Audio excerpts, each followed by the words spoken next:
बात पते की ब्रॉट यू बाय आरप्योर का हल्दी मसाला, मिर्च धनिया करे कमाल, सबका राजा आरप्योर मसाला। बात पते की शुरुआत करते हैं अयोध्या राम मंदिर चढ़ावा से जुड़ी हुई खबर के साथ ही, जिस चोरी में 8 आरोपियों की गिरफ्तारी अभी तक हो चुकी है, लेकिन दावा इस बात का किया जा रहा है कि अभी और एक्शन देखने को मिल सकता है। आपको ये बता दें कि सोमवार को आरोपियों की रिमांड लेकर पुलिस बड़े नामों तक पहुंचने की कोशिश करेगी। तो खबर ये भी आ गई है कि मंदिर ट्रस्ट भंग हो सकता है, क्योंकि जिन लोगों ने करोड़ों सनातनियों की आस्था से खिलवाड़ किया, उन्हें योगी बख्शने के मूड में बिल्कुल नहीं है। आरोपी तो सलाखों के पीछे हैं, लेकिन नंबर उन लोगों का भी आ सकता है जो चंदा लेने से लेकर जमा करने या फिर कराने तक में शामिल हैं।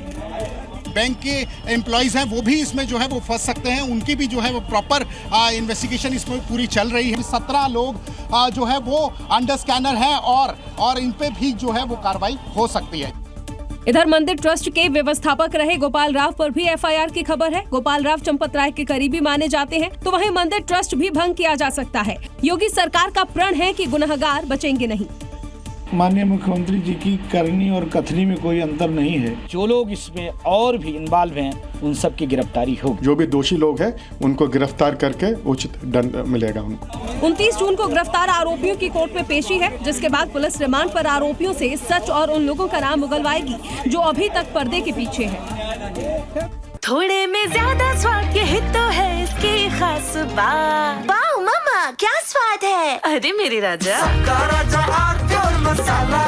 आइए आगे बढ़ते हैं। उत्तर प्रदेश में मुहर्रम के मौके पर सुरक्षा के सख्त बंदोबस्त किए गए, लेकिन इसके बावजूद कई जगह ऐसी रही जहां पर उपद्रवियों ने बवाल करने की कोशिश की है। कहीं पुरानी रंजिश में एक ही समुदाय के 2 गुट आपस में भिड़ गए, तो कहीं नोट उड़ाने को लेकर शुरू हुए विवाद में पुलिस को लाठी चार्ज करना पड़ गया। ये 4 तस्वीर यूपी पुलिस के एक्शन की गवाही दे रही है। चंदौली, बरेली, वाराणसी और बाराबंकी, जगह अलग अलग लेकिन एक्शन एक जैसा। सबसे पहले बात चंदौली की करते हैं, जहां जुलूस के मौके पर एक ही समुदाय के एक गुट ने दूसरे गुट के 2 लोगों पर जानलेवा हमला कर दिया। इससे दोनों घायल हुए, जिनका अस्पताल में इलाज जारी है। अब ये 2 तस्वीर देखिए, पहली बरेली की, दूसरी वाराणसी की है, जहां नोट उड़ाने को लेकर 2 गुट आपस में भिड़ गए। पुलिस ने समझाने की कोशिश की, लेकिन दोनों गुट मानने को तैयार नहीं थे। फिर क्या, पुलिस ने लाठी भांजी और लोग वहां से भागने लगे। तो वहीं वाराणसी में जुलूस के दौरान 2 गुटों में हुई झड़प के बाद भीड़ को कंट्रोल करने के लिए पुलिस को डंडे का इस्तेमाल करना पड़ा। वहीं बाराबंकी में इफ्तार को लेकर बवाल हो गया। दरअसल हिंदू संगठन का दावा है कि राम चबूतराने पर इफ्तारी की गई, जिसके बाद पुलिस ने मोर्चा संभाला और लोगों को समझा बुझाकर वहां से हटाया गया। देखिए, उत्तर प्रदेश में अवैध कब्जा हो या फिर अपराधियों के एनकाउंटर की बात हो, उसमें भी कुछ मौलानाओं ने अब धर्म ढूंढ लिया है। उत्तर प्रदेश में अपराधियों के एनकाउंटर को मौलाना साजिद रशीदी उत्तर प्रदेश सरकार का दोहरा मापदंड बता रहे हैं। मौलाना साजिद रशीदी ने एक बार फिर से धार्मिक चश्मे से अपराधियों के खिलाफ योगी फोर्स के बुलेट हिसाब को देखा है। अगर मुसलमान मुलजिम है तो उसको आप पकड़ के ठोक देते हैं, इनकाउंटर कर देते हैं। अगर हिंदू है तो उसको आप ठोकते नहीं हो, उसको रोक देते हो, उसको सिर्फ केस लगाकर मुकदमा बनाकर जेल भेज देते हो। मौलाना ये भूल गए हैं कि अपराध अपराध होता है, उसे धर्म की आड़ में छिपाया नहीं जा सकता। जहां तक एनकाउंटर की बात है, तो योगी सरकार में हुए एनकाउंटर में 279 अपराधी मारे गए, जिनमें से 138 हिंदू हैं, जबकि 67 मुस्लिम समुदाय से आते हैं। इससे पहले मौलाना अरशद मदनी ने अवैध मदरसे और मस्जिद पर हो रही कार्रवाई पर धर्म का रोना रोया था। जिन मस्जिदों को आज ये गवर्नमेंट बुलडोजर से गिरा रही है, उन मदरसों की और मस्जिदों की तारीख है। ये मौलाना भूल गए हैं कि चाहे अपराध हो या फिर अवैध कब्जा, योगी राज में सबका हिसाब होगा। और आइए बात पश्चिम बंगाल की जरा करते हैं, जहां यूसीसी के ऐलान के बाद सीएम शुभेंदु ने एक बार फिर से ऐसा कुछ कह दिया है जिससे कट्टरपंथियों की ऐसा लगता है नींद उड़ी हुई है, क्योंकि अब बंगाल में लव जिहाद, लैंड जिहाद और अवैध धर्मांतरण कुछ ही दिनों के मेहमान रह चुके हैं। बंगाल में सत्ता क्या बदली, सब कुछ बदला बदला नजर आने लगा है। अपराधियों पर शिकंजा कसा जा रहा है, भ्रष्ट नेताओं पर अंडे पड़ रहे हैं, अवैध को बुलडोजर गिरा रहा है, घुसपैठिए भाग रहे हैं और अब शुभेंदु सरकार के टारगेट पर है लव जिहाद, लैंड जिहाद और जबरन धर्मांतरण।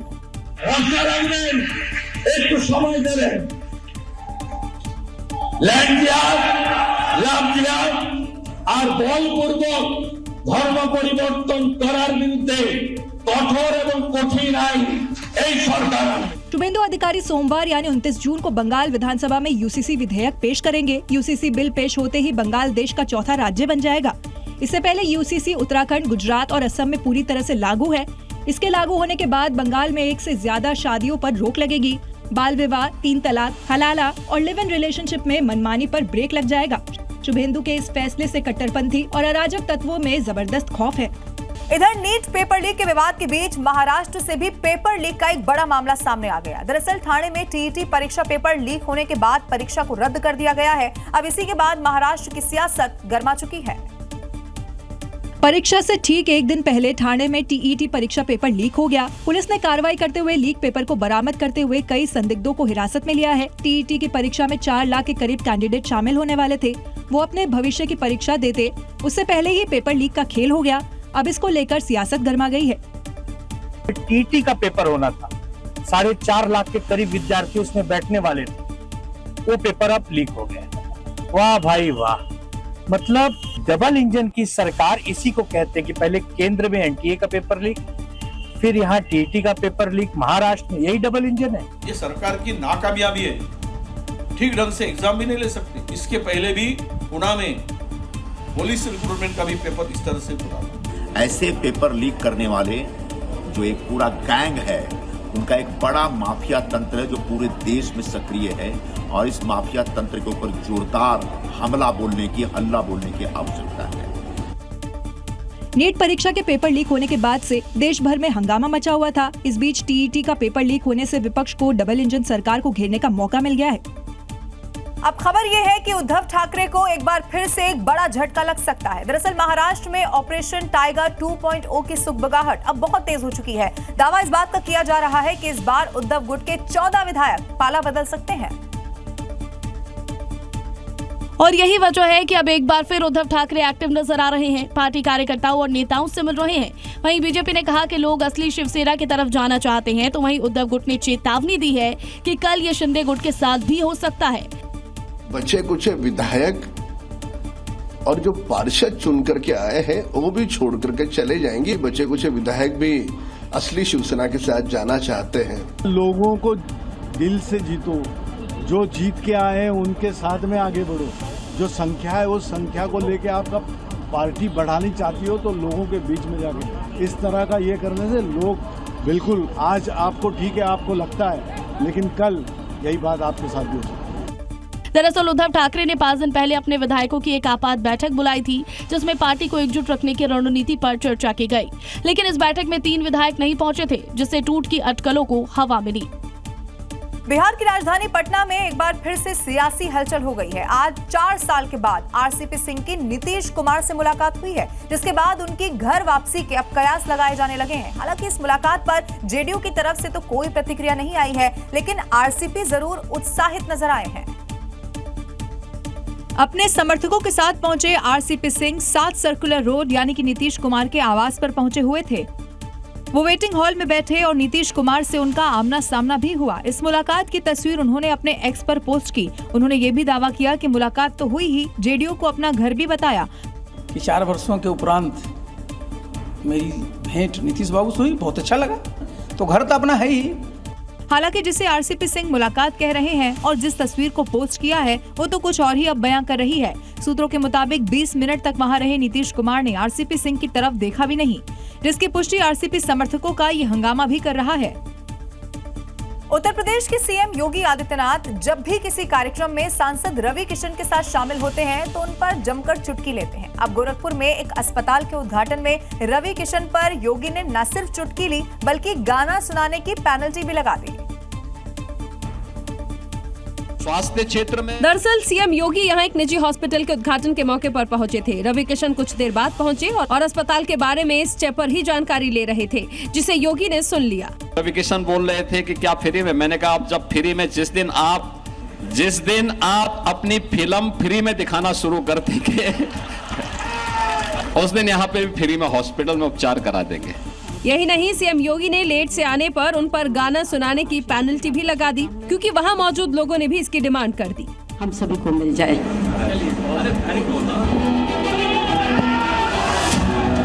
योगी की इस फरमाइश पर रवि किशन भी झेप गए और भोजपुरी गाना सुनाने लगते हैं। गंगा मैया तो है पियरी चढ़ई हो सैया से करद मिलनवा महादेव से करद मिलनवा महाराज जी से करद मिलनवा हाय राम। बहुत अच्छा भी समझल कराऊ। और जीराम जी योजना पर अब पंजाब सरकार ने यू टर्न लेते हुए इस योजना को पंजाब में लागू करने के लिए हरी झंडी दिखा दी है। राज्य सरकार ने स्कीम लागू करने की अधिसूचना अब जारी कर दी है। अब 1 जुलाई से योजना पूरे प्रदेश में लागू हो जाएगी। हालांकि इससे पहले पंजाब सरकार ने केंद्र सरकार की इस योजना के खिलाफ विधानसभा में एक प्रस्ताव भी पास किया था। पंजाब सरकार ने तर्क दिया था कि वीबी रामजी एक्ट का गरीबी रेखा से नीचे रहने वाले परिवार, अनुसूचित जाति समुदाय और गांव में काम करने वाले मजदूरों पर बुरा असर पड़ेगा, जो अपनी आजीविका के लिए मनरेगा पर निर्भर हैं। केंद्र से बिल पास होने के बाद विपक्ष शासित 5 राज्य जैसे कर्नाटक, केरल, पंजाब, तेलंगाना और झारखंड में वीबी रामजी एक्ट का विरोध करते हुए मनरेगा योजना को बहाल करने की मांग करते हुए प्रस्ताव पारित किए थे। लेकिन अब पंजाब ने अगले साल होने वाले चुनाव से पहले इस योजना को लागू करने का फैसला किया है। उत्तर प्रदेश के बिजनौर की बात करते हैं, जहां एक बार फिर से एक निर्माणाधीन अवैध मस्जिद को गिरा दिया गया है। अवैध निर्माण की सूचना पर हिंदू संगठन के लोगों ने बकायदा शिकायत दर्ज कराई थी, जिसके बाद देर रात बुलडोजर से इस मस्जिद को जमींदोज कर दिया गया। और ये उसी कार्रवाई की तस्वीर है। देखिए रात में बुलडोजर अवैध के खिलाफ कैसे गरज रहा है। सुबह तक जो अवैध निर्माण था वो अब मलबे में तब्दील हो रहा है, क्योंकि यूपी में अवैध मंजूर नहीं है। दरअसल पेहरूवाला गांव में 1 महीने से बिना परमिशन के अवैध तरीके से मस्जिद बनाई जा रही थी, जिसकी सूचना पर हिंदू संगठन के लोगों ने पुलिस में शिकायत की। इस पर मुस्लिम समाज के लोगों ने खुद मस्जिद को तोड़ना भी शुरू कर दिया, लेकिन पूरी तरह से निर्माण को ध्वस्त नहीं किया गया। कार्रवाई की गई, पूछताछ की गई, साबित ये हुआ कि वहाँ मस्जिद बन रही है और उन 2 लोगों को भी पूछताछ के लिए लिया गया। योगी सरकार का संदेश साफ है कि उत्तर प्रदेश में अवैध निर्माण और अतिक्रमण नहीं होने दिया जाएगा, और अगर कहीं भी अवैध निर्माण होगा तो बुलडोजर अपना काम करेगा। कार में लगा हुआ एयरबैग आपकी सुरक्षा के लिए होता है। हादसे के वक्त गाड़ी में एयरबैग की वजह से लोगों की जान बच जाती है, लेकिन अगर इससे किसी की मौत हो जाए तो हैरान होना लाजमी होगा, क्योंकि मुंबई से एक ऐसी ही खबर अब सामने आ गई है, जहां एक एयरबैग खुलने से एक शख्स की मौके पर ही मौत हो गई। दरअसल शख्स यहां मैकेनिक के पास कार लेकर आया था। अब इस दौरान उसने अपनी कार को बंद कर दिया और सीट बेल्ट भी निकाल दिया, लेकिन थोड़ी देर के बाद अचानक से ही ब्लास्ट के साथ एयरबैग खुल गया। एयरबैग कवर का प्लास्टिक का टुकड़ा मोहित की गर्दन पर जोर से जाकर लगा, जिससे उसे गंभीर चोट आई है। इस चोट के कारण बहुत अधिक खून बहने लगा। उसे तुरंत सरकारी अस्पताल ले जाया गया, लेकिन डॉक्टरों ने उसे मृत घोषित कर दिया। गाड़ी में ऐसा सिस्टम होता है कि सीट बेल्ट ना लगी हो तो एयरबैग खुलता नहीं है, लेकिन गाड़ी के बंद और सीट बेल्ट के ना लगने के बावजूद ये हादसा हो गया, जो कई सवाल खड़े करती है। कंपनी की फिटिंग के ऊपर सवाल खड़े करती है। देखना होगा कि जांच किस दिशा में जाती है और इसमें सुरक्षा के मानकों का ध्यान रखते हुए क्या कुछ तब्दीली की जाती है।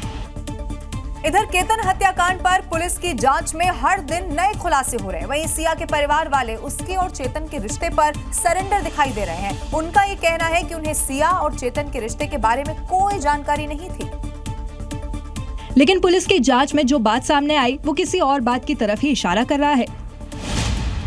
सिया के परिवार का कहना है कि उन्हें सिया और चेतन के रिश्ते के बारे में कोई जानकारी नहीं थी। वो चेतन को जानते भी नहीं थे और ना ही कभी मिले थे। लेकिन पुलिस जांच में जो दावे किए जा रहे हैं उसके मुताबिक सिया ने जनवरी में एक क्रिकेट टूर्नामेंट के दौरान चेतन को अपने परिवार वालों से मिलवाया था। पुलिस को शक है क्योंकि चेतन और केतन की आर्थिक स्थिति में काफी फर्क था। इस वजह से सिया के परिवार वालों ने केतन से शादी तय कर दी थी। जांच में ये भी बात सामने आई है कि केतन की हत्या के बाद सिया और चेतन ने कई दिनों तक बात नहीं करने का फैसला किया था और अपनी चैट डिलीट कर दी थी। वहीं पुलिस ने आज सिया के माता पिता को पुलिस थाने बुलाया, जहां उनसे पूछताछ की गई। कल सिया के भाई से करीब 10 घंटे पूछताछ की गई थी। अब उत्तर प्रदेश की बात करते हैं। देखिए, वैसे तो जून का महीना खत्म होने वाला है, लेकिन इसके खत्म होते होते एक और लखटकिया बदमाश का यमराज वाला टिकट कट गया। इस बार लखनऊ में एसटीएफ ने संजय उर्फ संजीव को ढेर कर दिया है। 1 लाख का इनामी बदमाश हत्या समेत कई सारे मामलों में वांटेड था, लेकिन अब उस लखटकिया वांटेड को जहनुम पहुंचा दिया गया है। यूपी एसटीएफ ने बदमाश को घेरा, जिसके बाद उसने टीम पर फायरिंग कर दी और जवाबी कार्रवाई में बदमाश संजीव घायल हो गया, जिसने अस्पताल में दम तोड़ दिया। इसी जगह पर संजीव सिंह का इनकाउंटर किया गया है। आपको बता दें तो कुछ दिन पहले लखनऊ के पीजीआई थाना क्षेत्र में प्रॉपर्टी डीलर संदीप सिंह की सरेआम गोली मारकर हत्या कर दी गई थी, जिसका वीडियो भी आया था, जिसमें बाइक सवार 2 बदमाश प्रॉपर्टी डीलर को गोली मारते सीसीटीवी में कैद हुए थे। पुलिस ने 3 आरोपियों को पकड़ा था, जिसके बाद संदीप सिंह का नाम आया था। पुलिस ने 1 लाख का इनाम रखा था। अंबेडकर नगर, बस्ती, अयोध्या में कई केस दर्ज है। हत्या समेत कई मामलों में वांटेड था। जून में 1 लाख या उससे ज्यादा के इनामी का ये 5वां इनकाउंटर है। ऐसे में योगी फोर्स की बुलेट का अगला शिकार कौन होगा? उत्तर प्रदेश के मुजफ्फरनगर में भगवान राम के खिलाफ आपत्तिजनक पोस्ट करने वाले की मरम्मत हो गई है। योगी फोर्स ने पहले आरोपी को पकड़ा और फिर उसे कानून का पाठ पढ़ा दिया, जिसके बाद वो हाथ जोड़कर माफी मांगता हुआ दिखाई दिया। जाने में मैंने अनजाने में गलती की है, उसे माफ कर दो। ना मैं कोई गलत भावना से इसके में ये सब बराबर है। आज के बाद कोई ऐसी गलती दोबारा नहीं। दरअसल आसिफ ने भगवान राम के खिलाफ आपत्तिजनक पोस्ट किया था। विवादित पोस्ट योगी फोर्स के पास पहुंची और फिर पुलिस ने आरोपी आसिफ जौला की खोजबीन शुरू कर दी। जैसे ही आरोपी मिला, पहले उसे कानून का पाठ पढ़ाया गया और फिर देखिए कैसे आसिफ लंगड़ाकर कंधों के सहारे चलता दिखा। पुलिस का ट्रीटमेंट मिलते ही आसिफ की अक्ल ठिकाने आ गई और वो हाथ जोड़कर माफी मांगने लगा। जाने में मैंने अनजाने में गलती की है, उसे माफ कर दो। ना मैं कोई गलत भावना से इसके में ये सब बराबर है। आज के बाद कोई ऐसी गलती दोबारा नहीं। पुलिस के ट्रीटमेंट के बाद वो दोबारा ऐसी गलती ना करने की कसम खा रहा है और यह एक्शन उन लोगों के लिए संदेश है जो माहौल बिगाड़ने की कोशिश करते हैं। दिल्ली में सुरक्षा को और ज्यादा मजबूत करने के लिए रेखा सरकार की तरफ से ऐप जारी कर दिया गया है, जिसकी मदद से इमरजेंसी में 1 सेकंड के अंदर सीधे पुलिस कंट्रोल रूम में अलर्ट भेज सकेंगे और खतरा महसूस होने पर पीड़ित को फोन चलाने की भी यहाँ जरूरत नहीं पड़ेगी। आपको ये भी बता दें कि वॉइस कमांड बोलते ही ऐप सक्रिय हो जाएगा और पुलिस कंट्रोल रूम को अलर्ट भेज देगा। इसके साथ ही ऐप में पहले से फीड किए गए जो मोबाइल नंबर है उस पर SMS और व्हाट्सएप के माध्यम से परिवार को सूचना भेजी जा सकेगी। इस ऐप से 1 सेकेंड में अलर्ट भेजा जाएगा और इस ऐप के जरिए न केवल लोकेशन बल्कि घटना स्थल का जो लाइव ऑडियो है, वीडियो है, इसके अलावा GPS है, वो फौरन पुलिस को भेज दिया जाएगा। और ये जो ऐप है वो खास तौर पर उन महिलाओं, छात्राओं के लिए होगा जो कि सुनसान रास्तों में अक्सर अकेली होती हैं और वरिष्ठ नागरिक जो कि घर में अकेले रहते हैं, उनके लिए ये बहुत फायदेमंद साबित होने वाला है। आइए आगे बढ़ते हैं, बात पंजाब की करते हैं, जहां की फाजिल्का में पुलिस ने एक ऐसे शातिर गिरोह का पर्दाफाश कर दिया है जो कि लोगों को रुपए दुगने करने का लालच देकर जाल में फंसाया करता था और फिर नकली पुलिसकर्मी बनकर उनके रुपए लूट कर ले जाता था। पुलिस ने अब कार्रवाई करते हुए गिरोह के 4 सदस्यों को गिरफ्तार कर लिया, जबकि इसके गैंग में एक महिला भी शामिल है। इन चारों फर्जी पुलिस वालों को देखिए, जिनसे पूछताछ के बाद आरोपियों की निशानदेही पर पुलिस की 3 वर्दियां बरामद की गई हैं, जिसमें एक ASI रैंक की और जबकि 2 वर्दियों में एक राजस्थान और एक पंजाब पुलिस कांस्टेबल की है। इसके अलावा पुलिस ने 3 बैलेट, एक हथकड़ी बरामद की है। पकड़े गए आरोपियों को रिमांड पर लेकर पूछताछ की जाएगी। ये गिरोह पंजाब, हरियाणा और राजस्थान में ठगी को अंजाम देते थे। दरअसल आरोपी पहले लोगों से थोड़ी रकम लेकर उन्हें विश्वास में लेने के लिए नोट दुगने कर दिखाते थे।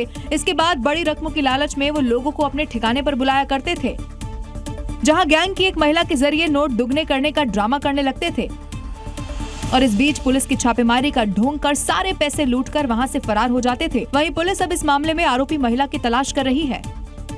उत्तर प्रदेश के बिजनौर में मामूली विवाद में एक 7 साल के बच्चे की इंजेक्शन लगाने से मौत हो गई। परिजनों का आरोप यह है कि पड़ोसियों से हुए विवाद के दौरान 12 साल के बच्चे ने पशुओं में इस्तेमाल होने वाला इंजेक्शन 7 साल के बच्चे को लगा दिया था, जिसके बाद 7 साल के रोहान की तबीयत बिगड़ने लगी। रोहान को मेरठ के अस्पताल में इलाज के लिए ले जाया गया, लेकिन उसकी जान नहीं बच सकी।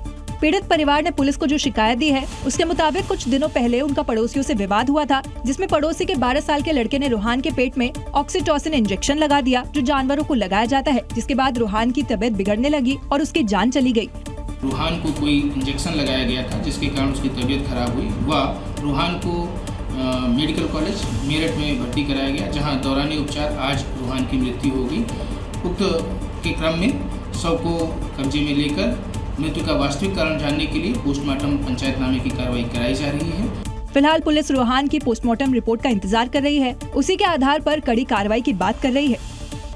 देश के कई राज्यों को अभी भी मॉनसून की राह यहाँ पर ये राज्य देख रहे हैं। झमाझम बारिश के लिए अभी आपको लेकिन और इंतजार करना पड़ेगा, क्योंकि अल नीनो की वजह से मॉनसून की बारिश अब तक औसत से 43% कम हो चुकी है।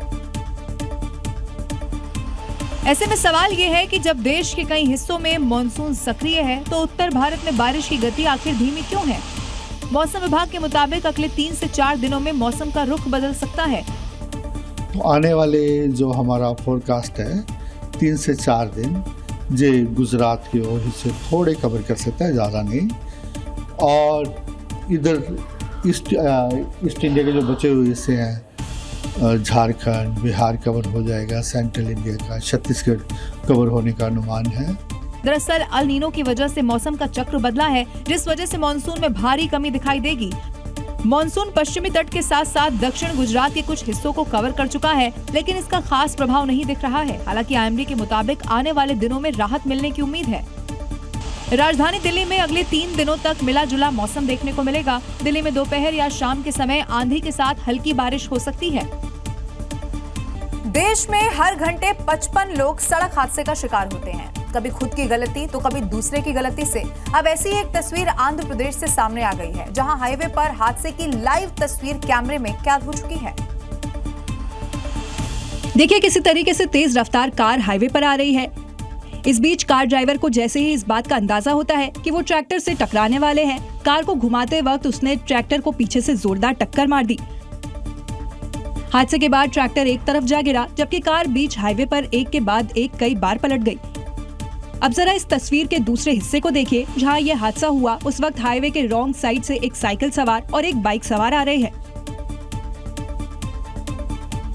हादसे के वक्त साइकिल सवार तो वहीं रुक जाता है, लेकिन बाइक सवार को हाईवे के नीचे उतरना पड़ा। वहीं इस हादसे में कार सवार लोगों को गंभीर चोटें आई हैं, जिन्हें अस्पताल में भर्ती करवाया गया है। तो ये थी खबरें 7 बजे की। कल फिर होगी बात पते की। मुझे दीजिए इजाजत। नमस्कार। मीठा या नमकीन, चाहे जैसे खाओ, 100% सूजी से बनी आर प्योर वर्मिसेली, स्वादिष्ट, सेहतमंद हर रोज।